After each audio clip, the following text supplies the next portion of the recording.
All right, we'll get started in just a minute.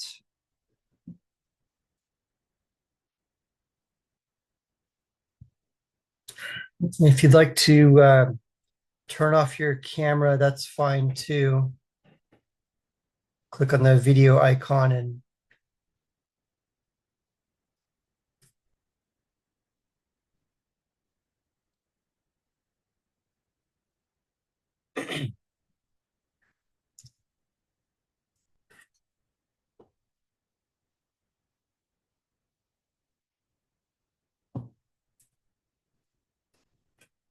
all right, we'll get started.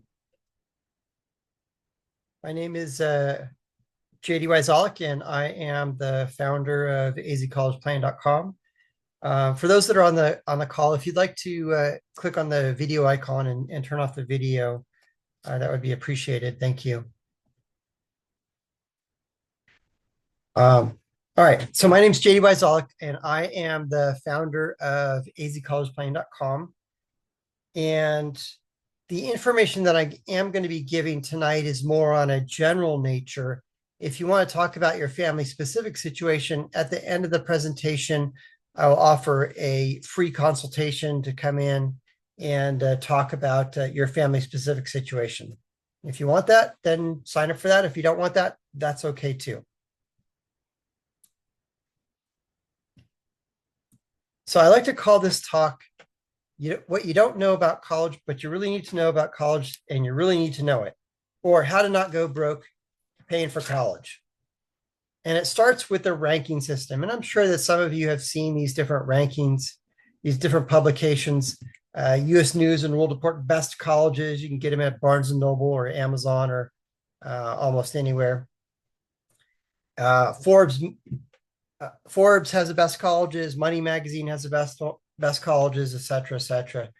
And you've probably heard, this college is ranked number 1 in biology, and this college is ranked number 17 in engineering, et cetera, et cetera.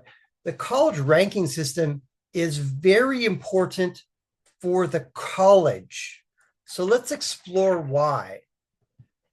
Have you asked yourself, why would a college give out any scholarships? Is it because they're kind and generous? Or is it because they want or need a specific student? And the answer is they need a specific student. Colleges ask this question of every applicant. And that question is, how will the student impact our rankings? Positive, neutral, or negative? If it's negative, they're going to just not admit that student at all and reject that student. If it's neutral, they might admit the student and they might give that student a scholarship. If it's positive, then that college will do whatever they can and bend over backwards and try and recruit that student and offer incentives for that student to attend their college. And those incentives are scholarships. So when a college identifies a student that they want, that will increase their rankings in one or more category. The college will do whatever they can to recruit that student.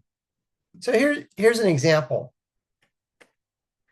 I love the rivalries that go on between certain colleges, ASU and U of A, UCLA and Berkeley. It's just fun. So whenever there's an upward trend in any category that's ranked, that attracts more attention. And more attention means more applications and more application fees. So this last year, UCLA knocked Berkeley off the podium and became the #1 public national university. We'll see what Berkeley does to try and regain that spot.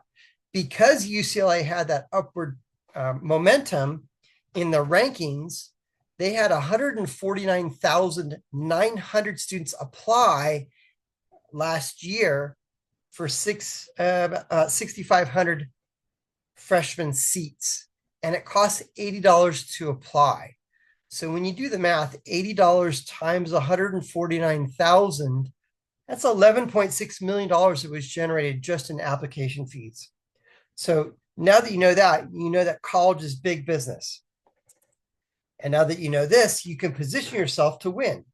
Because application fees bring in tens of millions of dollars, colleges will do anything to manipulate the rankings. So let me tell you Lynn's story.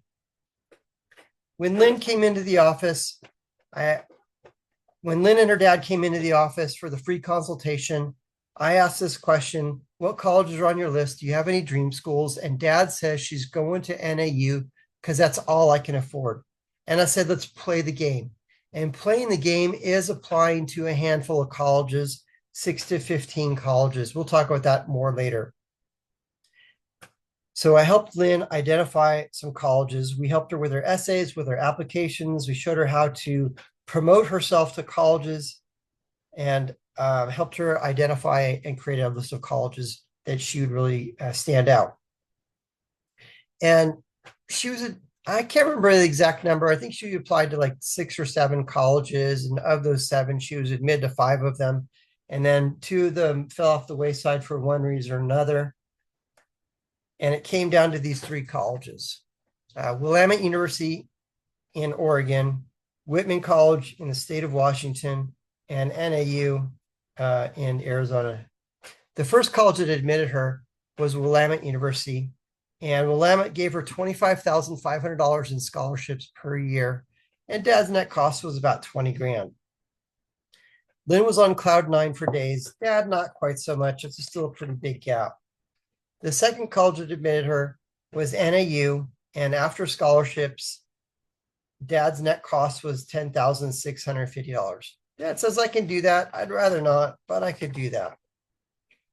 And then the last college that admitted her was Whitman College in the state of Washington. And Whitman offered her $40,750 in scholarships. After scholarships and grants, dad's net cost was $5,000. Here's what's super awesome about that. Lynn got this scholarship all 4 years of college.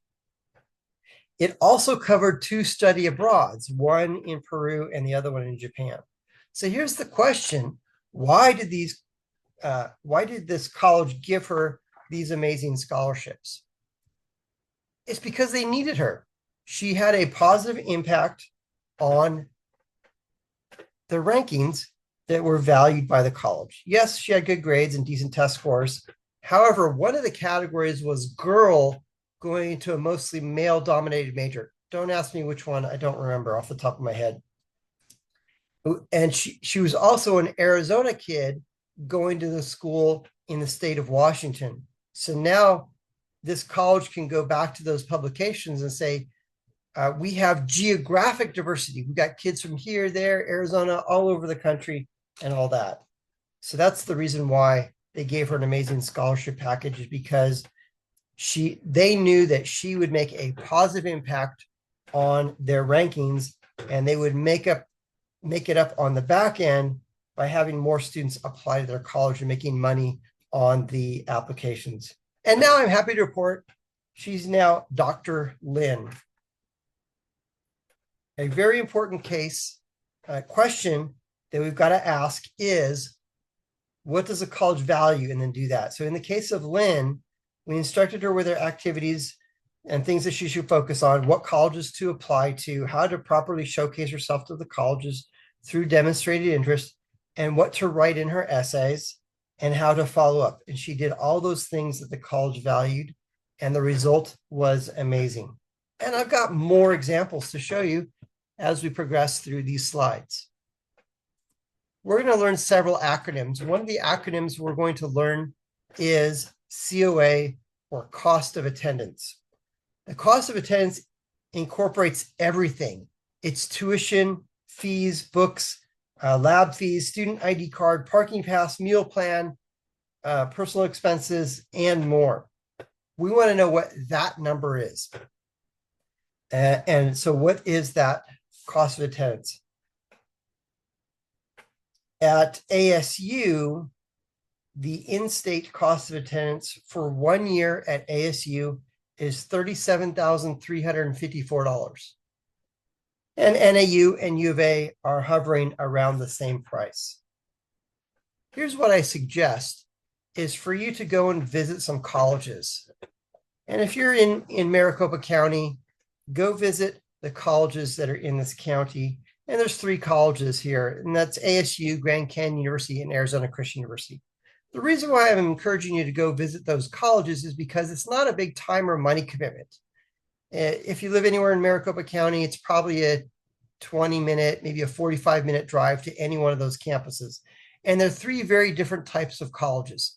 ASU is a large public school. In fact, ASU is the biggest college in the United States. Grand Canyon is a mid-sized private school. And Arizona Christian University is a small private college. When you visit Arizona Christian University, look at it through two different lenses. The first lens we want to look at is size, and it's about 1,000 students at that college. The other lens to look at it is through the religious lens. Because it is religiously affiliated college, there are some religious requirements. The reason why I want you to go visit those three colleges is because it's not a big time or money commitment, so that when you do go to Chicago and visit some colleges there, or you go to Florida, or you go to San Diego and you visit some colleges, now you've got something you can weigh, balance, compare, and contrast. When you visit a college, when you're finished visiting that college, if you don't walk away with the impression of, wow, that school's amazing, whoever did that presentation did a bad job. So just know that when you go and visit. So ASU and U of A and NAU are hovering around the same price at about $37,000 per year. If your student is interested in the honors college, so ASU, Barrett Honors College, or U of A Honors, or NAU Honors, you can add some more dollars on that, usually $2,000 to $4,000 more. So now we're hovering around $39,000, $40,000 for 1 year of college. One of the categories that's ranked that I think is one of the most ridiculous categories is most expensive college. And Harvey Mudd College in Los Angeles is ranked as one of the most expensive colleges. So this year, Harvey Mudd is hovering, and it's a private school, it's hovering around $98,900 per year. NYU is hovering around $96,900 per year. And UCLA out-of-state cost is $80,700 per year. If you really want to scare yourself, do this. Go to the college's website, and in the search bar, type in cost of attendance. It'll bring you to that page. Sometimes you have to add those numbers together. Sometimes they add it all together for you. And then whatever that number is for tuition, fees, dorm, meal plan, parking pass, lab fees, etc., and books, add all those numbers together. What's that number? And then multiply it again times the number of kids, times 4 for 4 years, and then multiply it again times the number of kids you got, 2 kids, 3 kids, etc. And that's enough to give anybody a coronary right there. And have you asked yourself, how in the world are we going to be able to afford it and pay for that? And I've talked to literally thousands of families, and they've told me different ideas to pay for colleges. And these might be some things that you might be thinking about as well. And the first one that always comes up is private scholarships. My kid's going to get a private scholarship. So let's put a definition on what private scholarship is. It's a scholarship that your student applies for, and then they win it.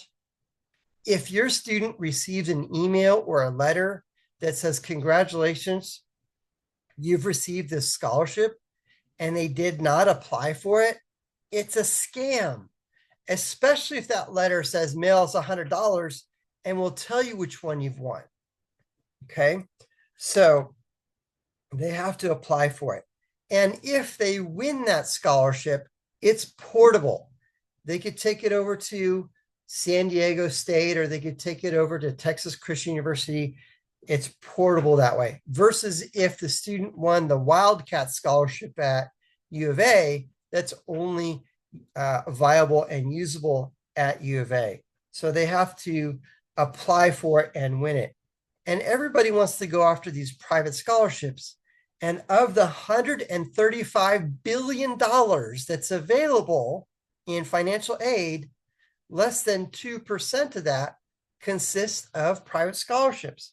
So I want to go after the big money, and the big money is going to be in these 3 categories. And those 3 categories are state funds, federal funds, and the big kahuna of the 3 is the college endowment funds. There are some colleges that are rich And there are other colleges that are just flat out uber rich. Harvard claims the number one spot as being the most wealthy college. Their endowment has about $50 billion in their endowment. If you want to do this, this is kind of fun. Go to Google, type in the name of the college, and then type in endowment fund and see what that number is. It's pretty amazing. ASU has $1 billion in their endowment. U of A, they're going through some struggles. We'll see what happens with them. So there's a lot of colleges that have, $1 billion or more in their endowment. Pepperdine is another one, just shy of $1 billion, like $950 million in their endowment. That's just crazy money there. So I want to go after the lion's share of the money, and that's going to be in the or from the college endowments. The next strategy that parents have told me as a way to prepare for college is my kid's an athlete, my kid's getting an athletic scholarship. Now, I'm sorry to tell you this. If your student is not the next NFL, NBA, or the next Olympian, the likelihood of getting a full athletic ride probably not going to happen. If you go onto the NCAA's website, it says the average men's baseball scholarship is $13,000. That's way short of the total cost of attendance. Now, sometimes that $13,000 scholarship might be split up between four students, four baseball players. So we've got to look at all those things. The big moneymaker sports in college are going to be football and basketball. If your student plays those sports, then there is a potential that you could get some decent scholarship money from that. The next way that parents have told me as a way to pay for college is we've saved some money. And I read a statistic that the average family has saved $10,000 to apply for college. Now, how are we going to make 10 grand go where $300, $400, $500,000 should go? Okay. And I've had some families say, well, we've saved this money in a 529 plan. Okay, that's fine. Here's the question. The question is, the money that you have saved, how does the financial aid system look at it? And there are three buckets of money. The first bucket of money is money that's in the student's name, and that gets assessed the highest percentage, anywhere from 20 to 25%. The second bucket of money is money that's in the parent's name, and that gets assessed at a lower percentage at about 6%. So sometimes just by rolling over who the owner is, no, the student's not the owner, the parent is the owner of this financial product, we might be able to qualify for more need-based financial aid. And then there's a third bucket, and that bucket is the retirement system. So any principal amount that you have in a retirement account that is not assessed in the financial aid system. Another strategy that parents have told me as a way to pay for college is we're going to pay as we go. And there are a lot of colleges that are starting to offer payment plans because of the changes in the economy and all that. But most colleges are going to ask for a full semester paid up front and that. Now, I did do some research and I did find a couple of colleges that did have payment plans. For example, La Sierra University in Riverside, California, they had a payment plan. And last time I looked at it, their payment plan was $75 a month on top of whatever the payment was. So there might be a fee or interest that is charged on those payment plans. The next strategy that parents have told me as a way to pay for college is we're going to borrow the money. And there is a loan out there called the PLUS loan, PLUS. It stands for Parent Loan of Undergraduate Students. And it used to be that whatever the gap was on the cost of attendance, the college would offer the gap to the parents in a Parent Plus loan. Let me explain that. The maximum amount of federal student loans that a college freshman will be offered is $5,500. And if looking at a school like Stanford that has a sticker price of $95,000, they're going to offer that the student $5,500 in student loans, yes. And then the remaining $94,500 could be offered to the parent in a Parent Plus loan. Now, with the new One Big Beautiful Bill, there is a cap on the amount of parent loans that's going to be offered, and it's the cap total is about $65,000. So it's going to be really interesting to see what colleges do to help these students get into these more expensive colleges. And we'll just kind of see what happens over the course of the next few months. The next way to pay for college that some families have told me is we're going to use the equity in our house. We're going to cash out some of that. I won't go into details on that. You know how that works. And then the last one is liquidate retirement accounts. Please don't do that, because retirement accounts should be for retirement. If a family was to liquidate a retirement account, then they're going to get hit with penalties and fees if they're under age 59 and a half. Now, don't throw a college out based only on the sticker price. Why? Because private colleges know that they must compete with in-state costs. And if a college really wants a certain student, that college will make it financially feasible for your student to attend, and they'll offer that student some scholarships. And that's the example that I just showed you with Lynn. So this is where we really excel at AZ College Planning, is we help students and show students how to properly present themselves to the colleges, so the colleges say, yes, we need this student because the student will have a positive impact on our rankings. And we also help them with their essays, their applications, all of that stuff. An important question to ask each of the colleges that your student's going to apply to is, what is the average timeline for students to graduate from your college? How long does it take my kid to graduate from your college? And the average graduation timeline at a public college, doesn't matter which public college it is, the average is 6 years. And JD, why is it taking these kids so long to graduate? If you go onto my website and click on college results, it'll show you this. And this is ASU, and it shows that 66% of the students are taking 6 years to graduate. And what the question is why? And the answer is twofold. The first one is a student applies or tries to get into a specific class. I need to get into this 100 level class before I can get into a 200 level class. And that 100 level class is full. So then they've got to wait until the next cycle. And if that cycle is the next semester, they've got to wait till that cycle happens. Or worse, they've got to wait for the entire year to pass before they can apply for that and get into that class again. That's one reason. And at azcollegeplanning.com, we've got a strategy on how to get into those full classes. We can talk about that later in more detail. That's one reason. But the most prevalent reason is because they flip-flop between majors. Oh, I think I'll be a architecture major. That sounds fun. And they go and they take an architecture class or two, and they're like, that's not what I thought it was going to be. Oh, philosophy major. Yeah, I'll do that. And they take some philosophy classes and they realize, well, what can I actually do with a philosophy major? And then they flip-flop again and all that. Every time a student changes majors, that pushes the graduation window out further and further.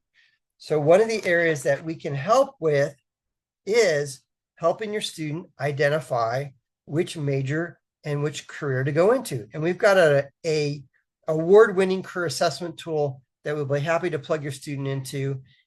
And there are a lot of really good career assessment tools that are available. The question, and if your student uses ours or any other, the question always comes up, now that I have a list of occupations and majors, what do I do next? And that's something that we discovered and figured out at AZ College Planning, is we came up with an 11-step process on how to research any occupation. And if the student goes through that process, when they do go to college, they're going to be more solidified. This is the direction I want to go into, and they're less likely to change their major and change their mind. Plus, we'll look at your students' demographic and help them promote themselves to colleges so the college says, yes, you will make a positive impact on our rankings. Yep, that's me. That's my high school senior picture. So I'll tell you my story. When I met with my guidance counselor, I walked into her little tiny office. Hi, Miss Nuss. And she says, hi, JD, how are you today? I'm fine. And she says, JD, you're a good artist. You should be an art major. And I thought about it for all about 37 seconds. And I thought, artists don't make any money. I've got to do something else. And I thought, oh, graphic design. I could do graphic design, make ads and articles and stuff like that. At that same time, when I was a senior in high school, I had a friend who was a freshman in college at Biola University in Los Angeles. And I was talking to him on the phone, and he says, JD, you got to come to the school. It's so amazing. We have the most amazing beach bonfire parties. And we did. And I asked him, do you have a graphics department? And he says, yeah. And the girls are super cute here too. I'm like, dude, I'm in. Beach bonfire parties, cute girls, graphics department. Yeah, I'm in. And that's how much thought went into me picking my career major in college and all that stuff. And what I ended up doing, and this is what I recommend for your student as well, is get an internship. The unfortunate part is I got an internship in my junior year of college and decided I don't want to do this the rest of my life and had to reset and all that stuff. So I do recommend getting an internship and doing that early in the freshman year of college, or even better, while your student's still in high school. So that is one area that we can help out with, is identifying careers, majors, and that stuff. So let's move on to the financial aid forms. There are two main financial aid forms. The first one is the FAFSA form, fafsa.ed.gov. And hence it is an acronym, and hence the acronym, it stands for Free Application for Federal Student Aid, and it is free to submit it.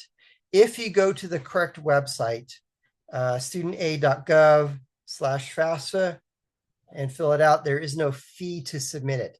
There are some other impersonator websites that ask all the same questions that are on the FAFSA form, and then they'll say, we can submit it on your behalf, and they charge you $100 or several $100 or even more to do that. There is no fee to submit on the official website. So that's the first form, is the FAFSA form. The second form is called the CSS profile. And the CSS profile is administered by College Board. College Board is the entity that makes the SAT test, PSAT test, APs, and a handful of other things. One of the primary differences between the FAFSA and the CSS profile is the FAFSA is static. Colleges cannot add or subtract questions. The CSS profile asks all the same questions that are on the FAFSA form, and then in the supplemental section can ask what the college can ask whatever question they want. So MIT uses the CSS profile, and in the supplemental section on the CSS profile, MIT asks, what's your kid's cell phone number? Well, I have a conspiracy theory for that. Why do you want to know my kid's cell phone number on a financial aid form? If your student is applying to a college that is asking for their cell phone number on the financial aid form, please instruct your student to say, I don't know, for any financial numbers. Okay. Another question that's on the CSS profile can be, what's the make, model, and year of your vehicles? JD, why are they asking me that question? Because if you say that you're driving a 2026 Bentley and your adjusted gross income is $60,000 a year, they're going to go, those numbers don't match, and they're going to start asking more questions. The other major difference between the FAFSA and the CSS profile. The FAFSA, there is no charge. It's free to submit it. And the CSS profile is $25 for the first college and $16 for each additional school. So if your student is applying to several CSS profile schools,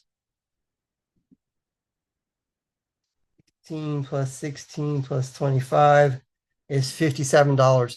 So if your student applies to 3 colleges that utilize the CSS profile, it's going to be an extra $57 to submit it. Not every college requires the CSS profile. ASU does not require the CSS profile, while Harvard and some of the more elite colleges do ask for the CSS profile. JD, we make too much money to qualify for need-based financial aid. Why should we submit these forms? Because it's part of the game, it's part of the dance. It's another way to demonstrate interest, and demonstrating interest is critical. I'll talk about demonstrating interest in more detail at a later point. So let me give you a quick little story about John and his family. John's dad hired us to help him out with his applications, essays. We showed him how to properly promote himself to colleges. And John, I can't remember which school it was. It was either Georgetown in Washington, D.C., or it was George Washington University, also in D.C. It was one of the 2 George schools in the D.C. area, which is predominantly a need-based aid financial aid school. So what that means is a need-based aid only school means that if a student is admitted to that college and that college determines based on the college's formula that there's no financial need, that family is probably paying full price to go to that college. So we showed John how to properly promote himself to those colleges. And here's dad's demographic. He made $1.5 million. His adjusted gross income was $1.5 million. He had $8 million in his checking account. I'm like, move it somewhere else and get more than 0.05% interest. He had another brokerage account that had $10 million in it. He had several $1 million homes that were paid for. He had free and clear. So just a very wealthy family. And based on that data, they're not that family is not going to qualify for any need-based financial aid at all at any college. And I encouraged John's dad, please fill out these forms. We assisted him with filling out these forms and we submitted them. The end result is that college in DC wanted John. Yes, we want him because he'll make a positive impact on our rankings. But they also looked at dad and said, maybe dad might be a future donor. And they ended up giving John a half scholarship. And they were very excited about that. So again, JD, why should we fill out these forms? And that some colleges require the FAFSA form only. Some colleges require the FAFSA and the CSS profile financial aid forms.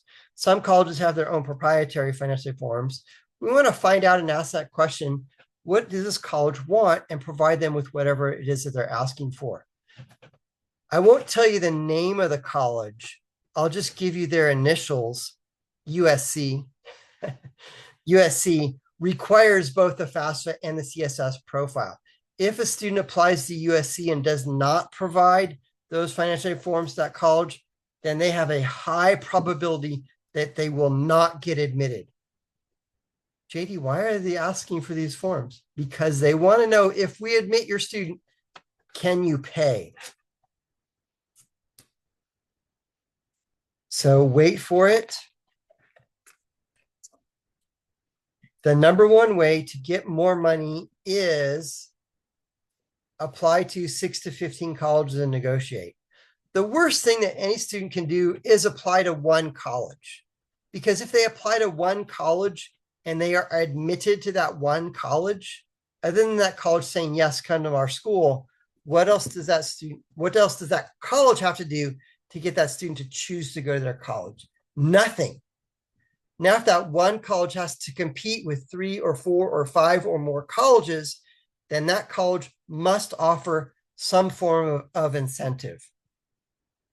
Now, the thought process is apply to some reach colleges, some target schools, some safety schools. And I disagree with that. I'll go into detail at a later point as to why I disagree with that. And here's one of the reasons why. If a student applies to a reach college and is admitted, they're probably going to have to pay full price to go to that college. So let me tell you Danielle's story. Danielle came into the office. It was her Danielle and her parents came into the office and hired us. And it was her sophomore year of high school. And I was talking with Danielle's parents and Danielle. And I asked, have you visited any colleges yet? No, we haven't. I'm like, go and visit some colleges. Go visit now. Go visit as soon as you can. And dad says, oh, in 2 weeks, we're going to go down to Tucson and hang out down there and get a nice hotel and stuff. I'm like, awesome. While you're there, go and visit U of A. And Danielle and her parents said, yeah, we'll go visit U of A.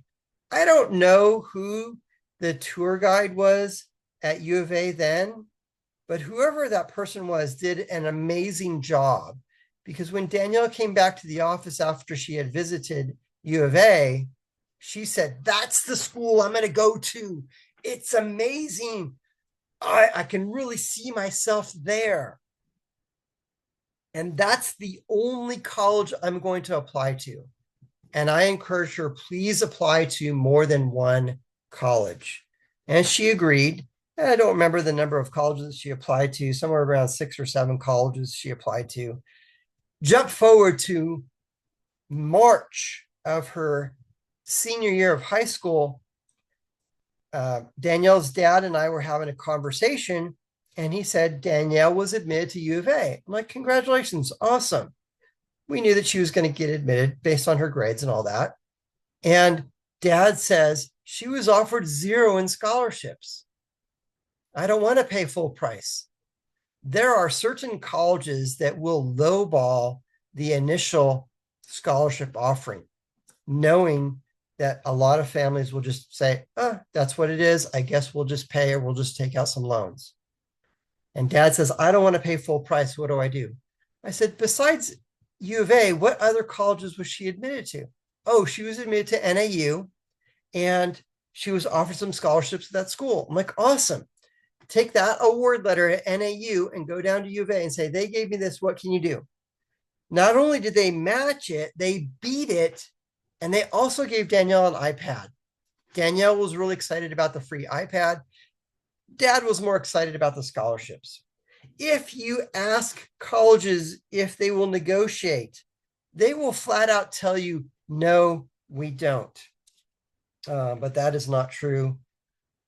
For the right types of students, if you properly market them to those colleges will negotiate for your student. So here's a few examples of our results. Here's McConnell. He was offered $65,820 in scholarships per year to go to NYU, and parents' net cost was $8,900. Why did NYU give him this money? Well, one of the reasons is they really wanted McConnell, and he applied to NYU as not a theater major.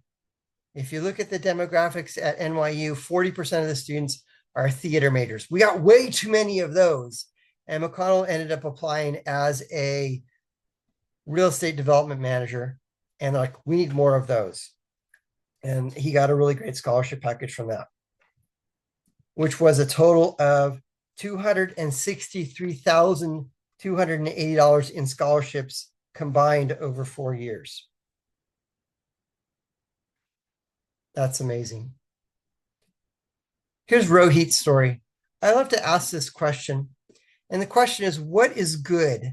Good is getting admitted to the college. What's better than getting admitted to the college?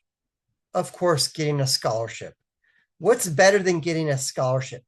Getting a full tuition scholarship. Now, when you talk to some of your friends and students, and they tell you they got a full ride at ASU or U of A, be very skeptical.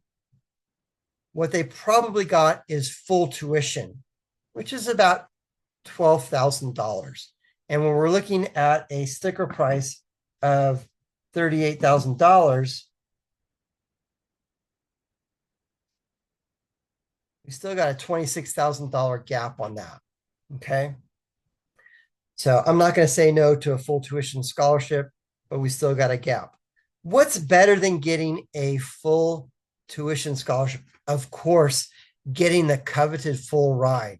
And that full ride is going to pay for everything, your dorm, your meal plan, your books. It's going to pay for tuition, all of that combined. The only thing that's not going to cover is transportation for your student to drive from your home to the college or to fly from your home to wherever the college is located. What's better than getting a full tuition scholarship? And this is my example. And I'll read it. What's better than getting a full ride? Getting paid to go to college. So this award reads, all tuition and fees covered for 4 years, a $4,000 per semester cash stipend, a $1,500 per semester on-campus housing stipend, and up to $6,000 one-time award for study abroad. And when you subtract the total cost of attendance from everything that this student was offered, he was netting $3,000 per year. So what's better than getting a full ride? Getting paid $3,000 to go to college. Yes, this does happen. Here's another example is Nicole. She got admitted to WashU, $45,465 in scholarship per year. And the parents' net cost was $11,000. Now, Nicole needed to do her thing, which was maintain a minimum GPA in order to renew the aid package. At ASU, to renew your aid package your sophomore year of college, you have to finish your freshman year with a 3.5 GPA or higher. So if we multiply 45,000 times 4 years, Nicole was offered $181,860 in scholarships over the course of 4 years. Just amazing. Here's Bruce.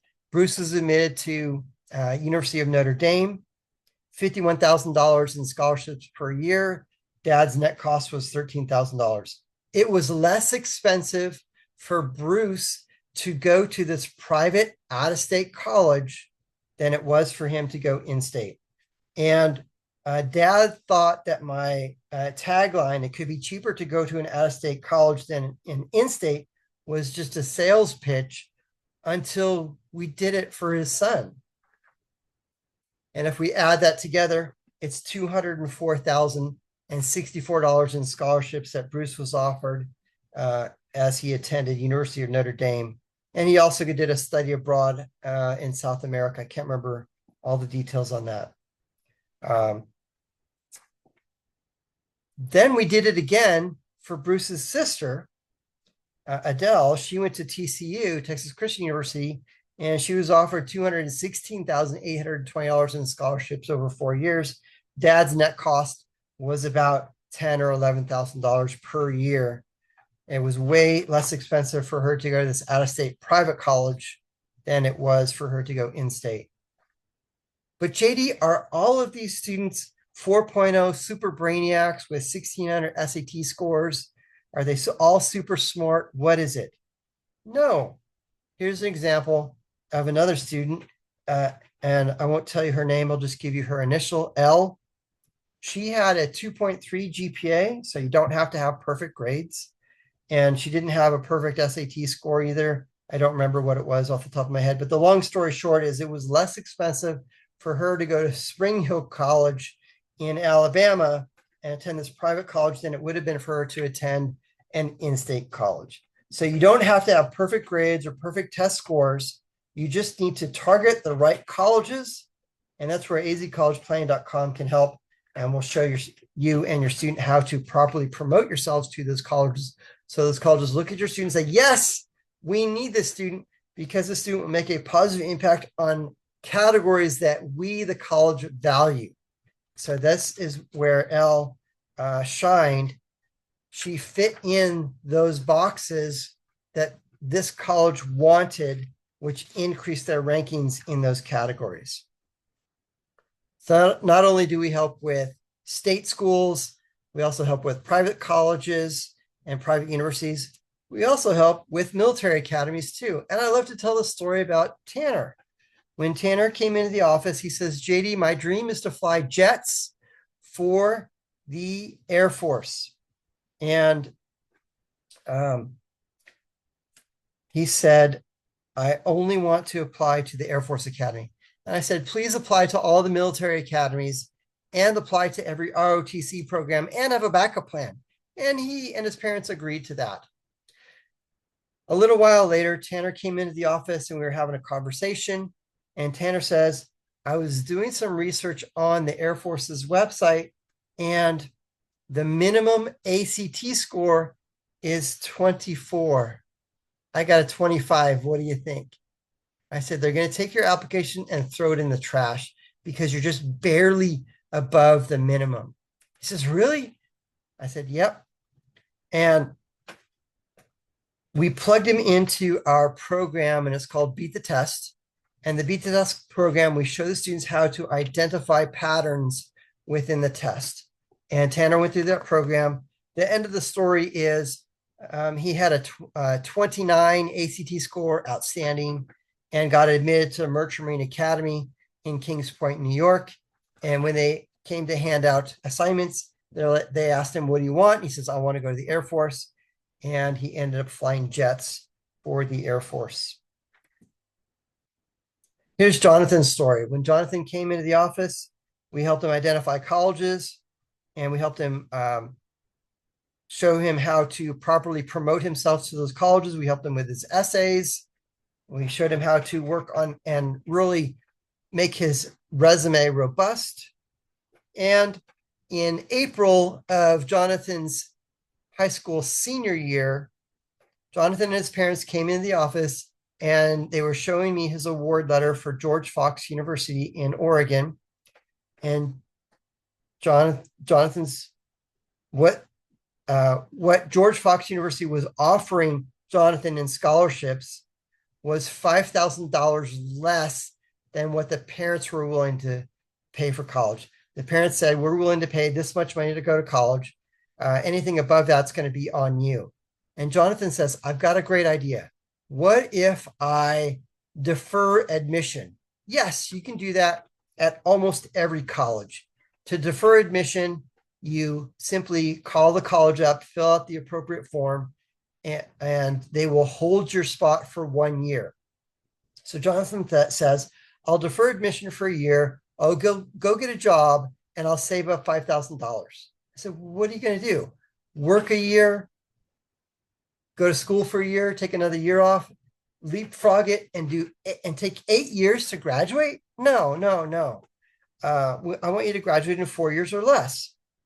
And then I asked Jonathan some loaded questions. And the question I asked him was, you know who your recruiter is, right? And he's like, yeah. And the reason why he knew who his recruiter was is because I instructed him on how to find out who his admissions recruiter was at this particular college. And he says, yeah, I know who that is. I said, I want you to call them on the phone and I want you to say this. Thank you very much for admitting me. I really appreciate it. And I appreciate all the scholarships that you're offering.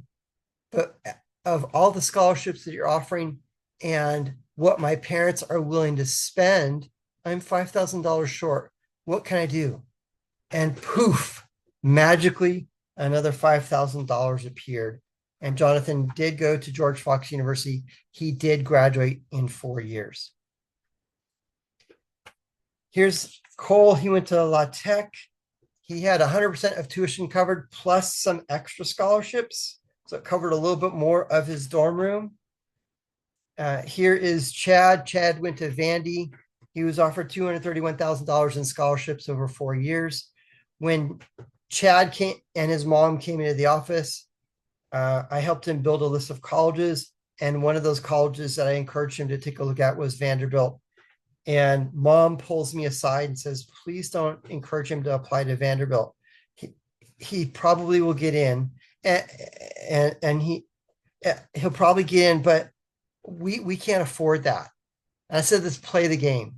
At the end of the story is Chad got this amazing scholarship package of $231,000. And mom wrote me a very nice email after that.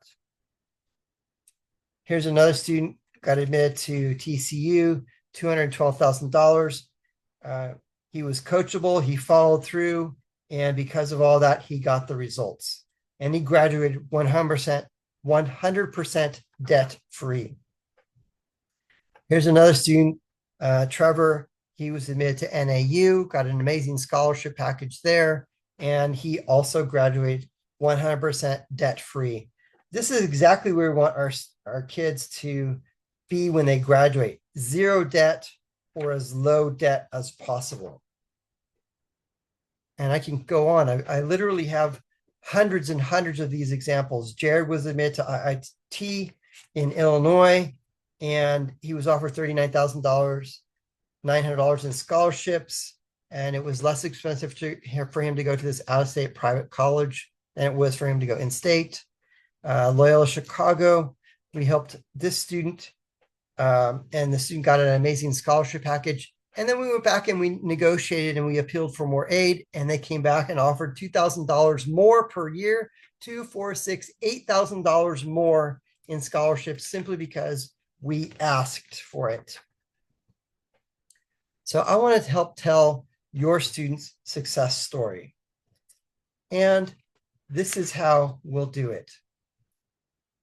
Here are the services that we provide.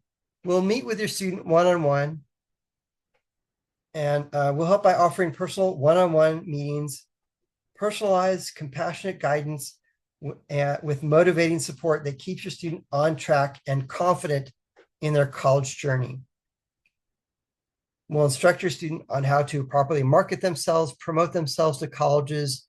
We'll offer some ideas on what clubs and hobbies and things to be involved with, all of those things to make a robust resume. We'll also have several parent meetings. The parent meetings will be on the financial side. I'll look at your numbers and offer some suggestions on that. And then we host a variety of different classes. I already mentioned the Beat the Test class. We also have a How to Study class. We have the Influencer and Promotion class. The Influencer and Promotion class is typically posted before the college fair. And there's 2 college fairs in the greater Maricopa County area, one in the spring and one in the fall. And we'll host that influencer promotion class right before the college fair, so that when your student goes to the college fair, or if a recruiter comes to your student's high school campus, in this class, we talk about, here's the questions you should ask. Here's how you promote yourself. Here's how you follow up with that recruiter and how you develop rapport with that recruiter. And as you develop rapport with that recruiter, eventually what will happen is there will be a shift that happens when that recruiter becomes your advocate. When that recruiter becomes your advocate, that's when the magic happens and we get amazing scholarship packages. We also have a resume builder class. We are using the Harvard resume template. And the reason why we use that particular template is it mimics the college application. So you fill out that resume, and then when it's time to apply to the college, you just copy and paste from your resume into the online application. And that resume class is typically in April. We also have the application essay class, and that 3-day class, we will fill out the college application in the class. We will work on essays in the class and finalize our resume in that class. And then we also have a couple parent classes talking about the financial aid forms and more. If you would like a complimentary, no obligation college consultation, please click on the link or send us an email. And you can email me at jd@azcollegeplanning.com. And in that email, just state you'd like to schedule a free consultation. Include what grade your student is, whether your student's a freshman, sophomore, junior, or senior, and what year they're going to be graduating from high school. I would appreciate that. Also include a phone number that you can be reached at during the day. I'll reach out to you and we'll schedule a time that fits your schedule. So what we charge for our services is $64.97. And I am very good at what we do. When I take on a new family and a new client, I already know that if your student follows our plan, you're going to get 2 times that amount, 3 times that, 5 times that, or 10 times what our fee is in scholarships. So here's another great example. And it's a text message I got from Noah, and I'll read it to you. It says, I got into Georgia Tech. Thank you for the 10-week plan you gave me. It helped me get into my dream school, which means a ton. I'll be attending Georgia Tech in the fall, and I got $32,000 a year. It was the best aid I got outside of ASU. So was it worth it for this family to hire us? Yes. Yes, it was. So again, my name is JD Wyzalik. I am the founder of azcollegeplanning.com, and I've been in this industry since 2007. We are the leading college planning firm in Arizona and also nationally. We help students in Arizona. We also help students across the nation. And we also help, I've got a couple families. One family is in India, another family is in Australia. It's always interesting to schedule those virtual meetings based on the time difference and all that. You can email me at jd@azcollegeplanning.com. And if you would like a free, no obligation college consultation. Here's my big sales pitch. Tell your friends about azcollegeplanning.com. I really appreciate it.